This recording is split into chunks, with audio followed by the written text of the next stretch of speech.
तेबे थरे चिंता करंतु गुलीमाड़े आहत दुई जवान को जदि ठिकणा समय एयरलिफ्ट करा जाय नथांता तेबे घंच जंगलू तांको आनिबारे जदि बेसी विलंब हो जाय थांता तेबे केते बड़ क्षति सहिबाकू पड़ी थांता कारण एपरी अलोड़ा मुहूर्त रे समय पालटि जाए बलवान प्रतिटी मिनिट पालटि जाए बेस गुरुत्वपूर्ण अवश्य आज सेमिति एक मुहूर्तर सामना ओडिशा पुलिस करी नाही किंतु आगकू जे करिवनी ताहा भी कहिबा मुश्किल कारण घंच जंगल अंचल एयरलिफ्ट करी आनिबारे विलंब हेबा स्वाभाविक कथा मात्र एयरलिफ्ट आसी मेडिकल पर्यंत पहुंचीबारे विलंब आदौ ग्रहण योग्य नुहे तेणु मेडिकल भित्तिभूमि विकास रे हेलीपैड आवश्यकता एठी खूब बढ़ी जाइछि।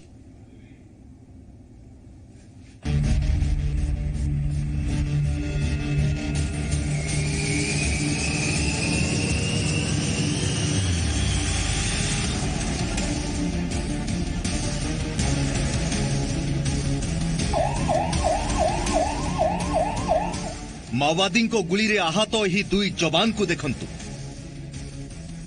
केमिति सेमाने प्रतिटी मुहूर्त रे मृत्यु को मात देउछंती गुलीबिद्ध क्षताक्त शरीर रे समय सह संघर्ष करुछंती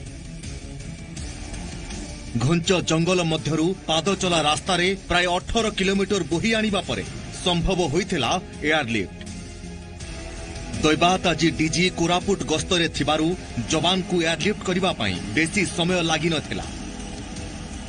2.5 घंटा भितरे दुई जवान भुवनेश्वर एम्स रे भर्ती होई पारिथिले तेबे एयरलिफ्ट रे आनी प्रथमे एयरपोर्ट परे सेठारु ऑन रोड निया गला सेथिरे मध्य किछि समय विलंब घटिला एपरि स्थले राज्य आज अनुभव करि पारिछि ए परिस्थितिर मुकाबिला लागि मेडिकल बिल्डिंग रे हेलीपैड रहिबा जरूरी बुद्धिजीवी भित्तिभूमि विकास रे ए सुविधा कराइबाकू परामर्श दैछंती किंतु वर्तमान सरकार गोटे कम करते प्रति जिले में जो एयर स्ट्रिप अच्छी से एयर स्ट्रिप डायरेक्ट भुवनेश्वर हो रायपुर हो कटक मेडिकल परिसर जदि गोटे एयर बस स्ट्रिप कर जाता ताले जो माने गुरुतर अवस्था थे शीघ्र चिकित्सित हो पारते भारतर 2-3 जगार भल भल मेडिकल करते जोटि हेल्पएड प्रोविजन करते सीधा सड़क जवान मान शिफ्ट कर ट्रिटमेंट होता बर्तमान आम देखा पाचु विशाखापट्टनम नियंतु कि रायपुर नियंतु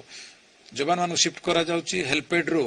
मेडिकल गला भितर मते किछि जवान मरि जाउची। माओ व्याधि राज्य रे मेडिकल गुडी करे हेलीपैड व्यवस्था जरूरी कारण जीवन मृत्यु मध्यर संघर्ष रे समय बलवान जहाकू अन्य केही नुहंती गुरुतर जवान बा रोगी को चिकित्सा करुथुवा जने डाक्टर ही बुझी पारिबो बाई एक्सीडेंटली जदि कोनोसी अनटुआर्ड इफेक्ट बा एक्सीडेंट हला तांकू गोली बाजिला कि इंजुरी हला सेमाने आसिला परे आमुकू चैलेंज आसीगला काइना जो माने निज जीवन को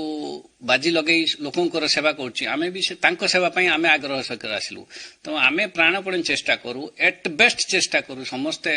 जे सेमाने केमती भलो ही जानतु। वर्तमान सुधा देशर हाथ गणती केतोटी मेडिकल बिल्डिंग रे हेलीपैड व्यवस्था रहिछि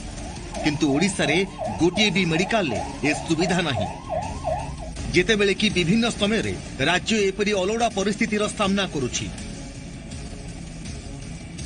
तेणु ए दिगरे उभय केंद्र और राज्य सरकार चिंता करिबा समय आसी जाइछि।